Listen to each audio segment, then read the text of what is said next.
If fear is the only thing stopping us from achieving our dreams, and we only fear what we don't understand, then the antidote to fear is knowledge. All we have to do is find out who has the knowledge that we need to conquer our fears and achieve our entrepreneurial dreams. My name is Callum Walker, and welcome to the podcast that will help you figure it out and conquer this lonely entrepreneurial journey. Hello everyone, and welcome to the podcast, and specifically welcome back to the Carb-Free Marathon Diaries. So we're officially at day 2, and if I look at what I did at day 1, if you didn't know, I'm running a marathon in 9 weeks' time in Paris, and I'm doing it fully ketogenic without any form of carbohydrate.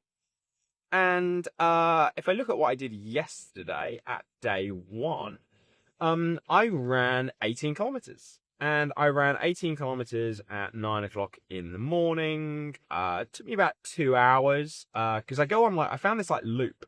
So it's I really like it, because the main reason why I wanted to kind of do running, and the reason why I wanted to kind of get into, doing a marathon specifically, is that not necessarily around running the marathon itself, but I wanted to get back into running, and I love running in nature.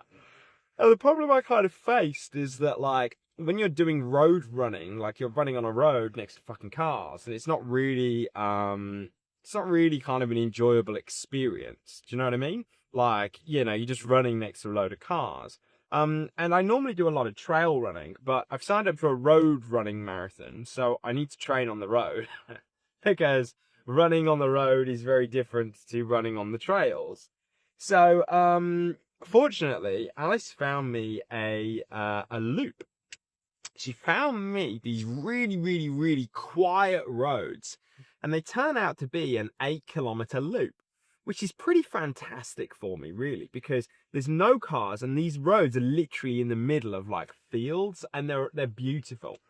So I found this loop, and they're 8 kilometers, and that's really great because a marathon is almost kind of 40k. Near enough. And the way that I've almost kind of broken it down is that I go okay, so it's an 8k loop. The marathon's just 5 laps. That's all it is. The marathon's just 5 laps. So, yesterday I did 2 laps of my loop. It's known as the Pednor loop. So I did 16 kilometers, but it's a kilometer to run there and then a kilometer to run back. So I did 18k yesterday. But I did 18k completely fasted. So I didn't eat anything beforehand. I didn't eat anything during. And I felt fine. And it was really quite bizarre, because I was talking to my client Adam yesterday. So, he's been heavily interested in ketogenic diets since I brought him into this world. When did I bring him into this world? He came onto my course in June. Yeah, in June. So back in June, he joined the program. He came on the next level coach, and then he upgraded and continued on to the elite coach. And when I first exposed Adam to ketogenic diets, he likes running. We were talking yesterday, and he was just talking about, were you hungry afterwards? I was like, no. And he was like, after when I was carb adapted, after I go and do a longer run like that, which is nearly half marathon distance, I'd be so hungry, and I'd need to go and nail a shed ton of carbs afterwards. But that wasn't the case. Truthfully, I ran 18 kilometers, took me about 2 hours. It's very, very hilly. There's some really steep inclines, I must say. But then there's also some very nice declines when you're going around the loop the other way. Because what I do is I go clockwise and then anti-clockwise. So I'm not just running the same loop. I'm running the same loop, but it doesn't look the same. But the point I'm coming at is that what was weird was that at 18 kilometers, so at 2 hours, where in a carb adapted individual, someone with glycogen reserves, they'd start to get pretty hairy. They'd start to really struggle. I didn't experience that at all. Don't get me wrong, my hip flexors were sore and my feet were hurting a little bit, but those are just just natural, just natural collateral damage of, nearly running a half marathon. It's not going to be comfortable.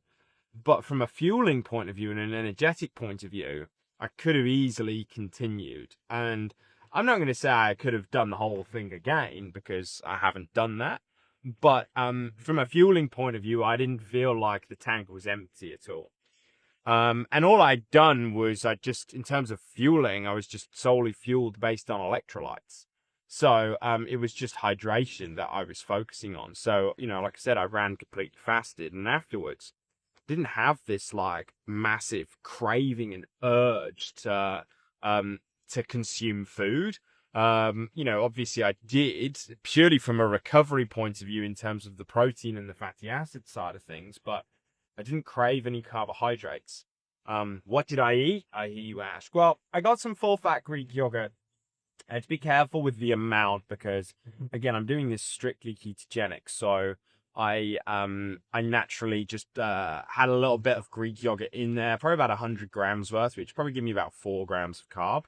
But then on top of that, what I did was that I just poured a shit ton of double cream in there. And then I had a little bit of whey protein. So, which again, you could potentially argue, maybe from a scientific point of view, is that strictly ketogenic because the whey in itself drives up insulin. But if it drives up insulin, it would only kind of kick me out of ketosis momentarily. So that wouldn't be too much of an issue.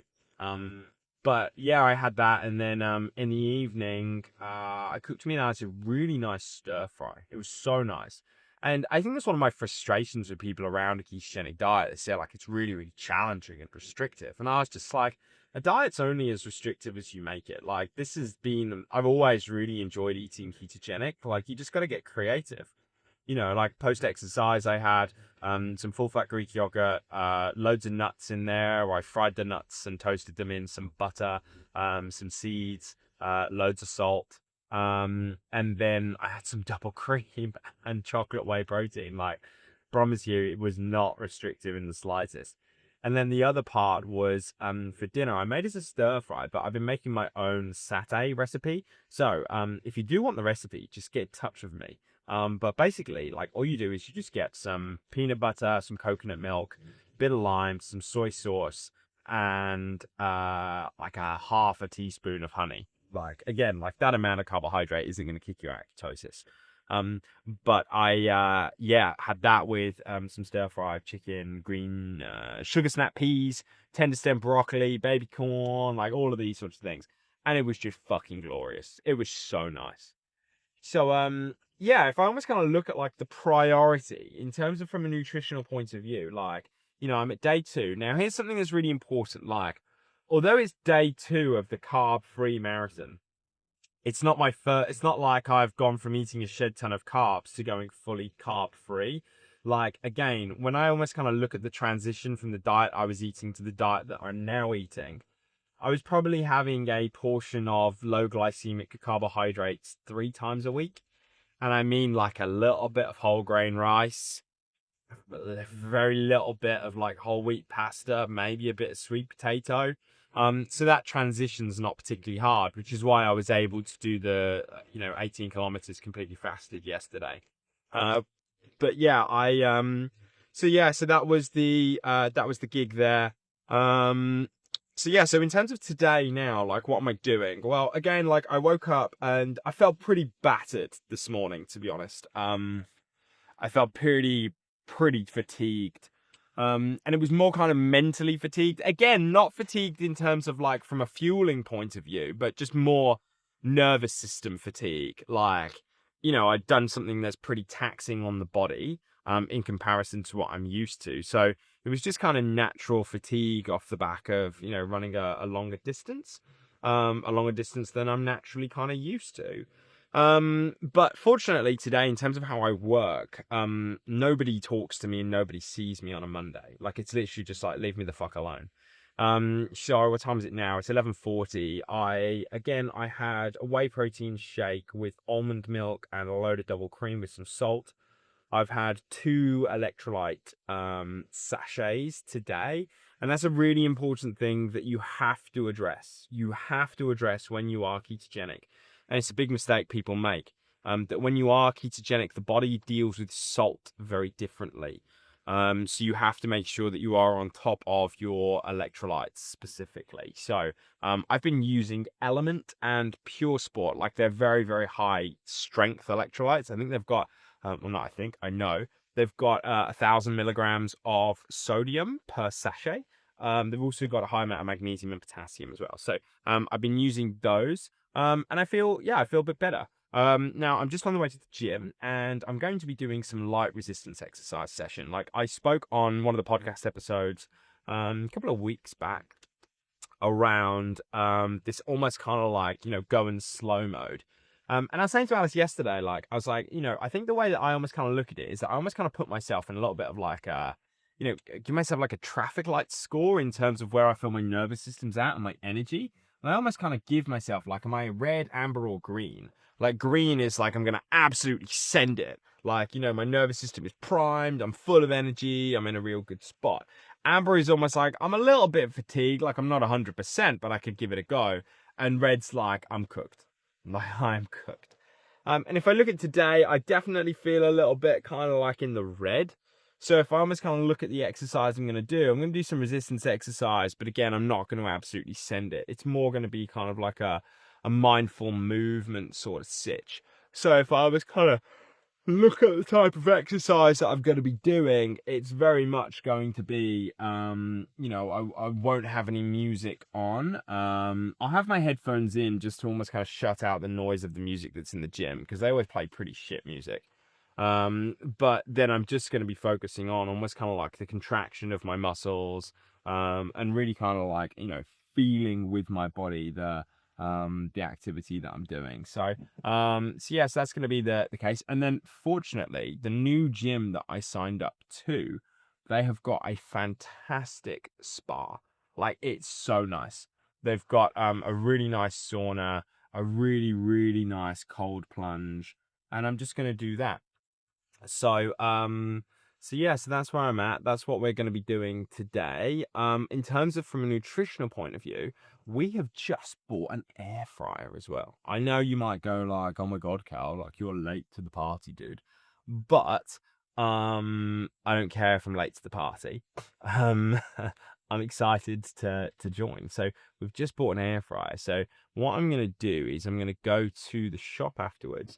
I'm going to get a skin-on chicken breast and stick that in the air fryer, and probably have that with like some olives, a bit of brie, and some chorizo and salami. Oh my Lord, yes. Now, another important thing is I'm going into a sauna, and when you're in a sauna, what do? You sweat. So when you sweat, what happens is that you lose salt. Now, I'm already ketogenic, and off the back of that, I'm already losing salt. So I've got to make sure that when I get home, I top myself up with some additional electrolytes. So yeah, so that's the gig, that's the case. So we're at day 2. Feeling good, and thank you very much for tuning in. And never forget, if every one of your clients gave you one new client, you've doubled your business. Have you got a client who isn't losing weight right now and you have absolutely no idea why? And maybe you're worrying that if nothing changes, they could drop off at any moment? Well, I've got a free nutrition masterclass for you where I reveal the secret nutrition strategy that guarantees that stuck client loses 2 to 4 pounds in the next 7 days without lowering their calories, upping their cardio, or even tracking macros. Click the link in the description to get access to the free Elite Nutrition Secrets Masterclass and get your client moving in the right direction, stopping them dropping off today.